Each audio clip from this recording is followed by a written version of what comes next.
మెహిదీపట్నంకి చెందినటువంటి భరత్ తన ఆటో వెనకాల అందరూ రాసుకుంటున్నట్లుగానే కొంచెం భిన్నంగా ఆలోచించి ఏదైతే ముస్లిమ్స్ క్రిస్టియన్స్ ప్రతిరోజు వాయించేస్తుంటారో దానికి అనుగుణంగానే పుట్టిన ప్రతి ఒక్కరూ హిందువుగానే పుడతారు, అలాగే ఎవరైనా మతం మార్చుకుంటే తండ్రిని మార్చుకున్నట్లే అని ఇంగ్లీష్ అక్షరాలతో రాసుకున్నటువంటి ఆటోను చూసి కొంతమంది ముస్లిం యువకులు పోలీస్ స్టేషన్లో, అత్తాపూర్ పోలీస్ స్టేషన్లో కేసు నమోదు చేయించారు కదా.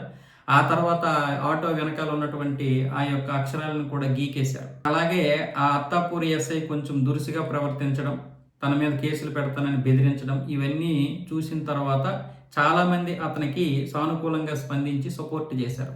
అందులో బండి సంజయ్ గారు ఏమొచ్చేసి ఇప్పుడు ఆటోను కూడా కొనిచ్చారు. భరత్కి ఆటోను కొనివ్వడమే కాకుండా కరీంనగర్లో జ్యోతినగర్ నుంచి 5 కిలోమీటర్ల దూరం వరకు కూడా హిందుత్వ నినాదాలతో ఉన్నటువంటి ఆటోను నడిపారు కూడా. నడిపి చూపించి భరత్ లాంటి వారిని మనం ప్రోత్సహించాలి, నీకు నేను అండగా ఉంటాను, ఎవడేమంటాడో చూద్దామని చెప్పి ఆయన మళ్ళీ హిందుత్వ నినాదాలతో ఉన్నటువంటి ఆటోనే ఇప్పుడు ఆయనకి కొనివ్వడం జరిగింది. దాంతో ఆయన మాట నిలబెట్టుకున్నాడు. ఎందుకంటే మొన్నే బండి సంజయ్ నీ కొత్త ఆటో కొనే ఇస్తాను, నీ ఆటో వెనకాల హిందుత్వ నినాదాలతో నువ్వు ముందుకు వెళ్ళు, నీకు ఏదైతే నేను చూసుకుంటానని కూడా మాట ఇచ్చాడు. మాట ప్రకారం కొనిచ్చారు. అంటే అల్లా తప్ప ఇంకొకటి దేవుడు లేడు, ఇంకెవరూ దేవుడు లేరు, అల్లా మాత్రమే ఈ భూమిలో దేవుడు అని చెప్పినటువంటి నమాజ్లో ప్రతిరోజు చెప్తారు కదా ముస్లిమ్స్. అది తప్పు కాదా? మరి అలాంటప్పుడు అది తప్పు కానప్పుడు ఈ ప్రపంచానికి అలాగే ఈ భూమికి దేవుడు అక్కడే, యేసు మాత్రమే ప్రభువు, అందరికీ యేసు ప్రభు అన్నటువంటి క్రిస్టియన్స్ మాటలు తప్పు కానప్పుడు కేవలం హిందువులు చేసినటువంటి నినాదాలు ఎలా తప్పు అవుతాయి? ఈ భూమి మీద పుట్టిన ప్రతి ఒక్కరు హిందువులే అంటే తప్పేంటి? ఈ భూమంతటికి అల్లానే దేవుడు, ఈ భూమంతటికి యేసే దేవుడు అన్నప్పుడు ఈ భూమిలో పుట్టిన ప్రతి ఒక్కడు కూడా హిందువే అంటే తప్పేంటి? మరి వాళ్ళ మీద కేసులు లేవు కానీ ఇలాంటి వారి మీద కేసులు. ఇదేం విడ్డూరం? మెజార్టీ వర్గమైనటువంటి హిందువులే బిక్కుగా బ్రతికేటటువంటి పరిస్థితులు తీసుకొస్తున్నారు.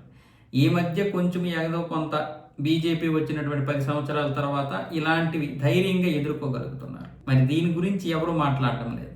మరి ఇప్పుడు యేసు మాత్రమే ప్రభువు, అందరికీ ప్రభువు, యేసు మాత్రమే ఒక్కడే దేవుడు, ఈ భూమి సృష్టికర్త అని చెప్తున్నారు కదా, దాని మీద ఎందుకు కేసులు పెట్టట్లేదు? రోజుకి 5 సార్లు నమాజ్ చేస్తారు అల్లా మాత్రమే దేవుడు అని చెప్పి, వాళ్ళ మీద ఎవరైనా కేసులు పెడుతున్నారా? ఇప్పుడు మనం ఏ రోజైనా స్పందించామా? ఏ రోజైనా వద్దన్నామా? ఒక్క మాటతో మతం మారితే నాన్నను మార్చుకున్నట్లే అనే ఒకే ఒక్క మాటతో వీళ్ళు ఇంతగా రియాక్ట్ అయ్యారంటే అందులో ఎంత అర్థం ఉంది? వాళ్ళకి అది ఎక్కడ తగిలి ఉంటుంది? అది ఆలోచించుకోవాలి మనందరము కూడా. అంటే మనలో నీతి ఉంది, నిజాయితీ ఉంది. అంటే ఇక్కడ పుట్టిన ప్రతి ఒక్కరూ హిందువులే.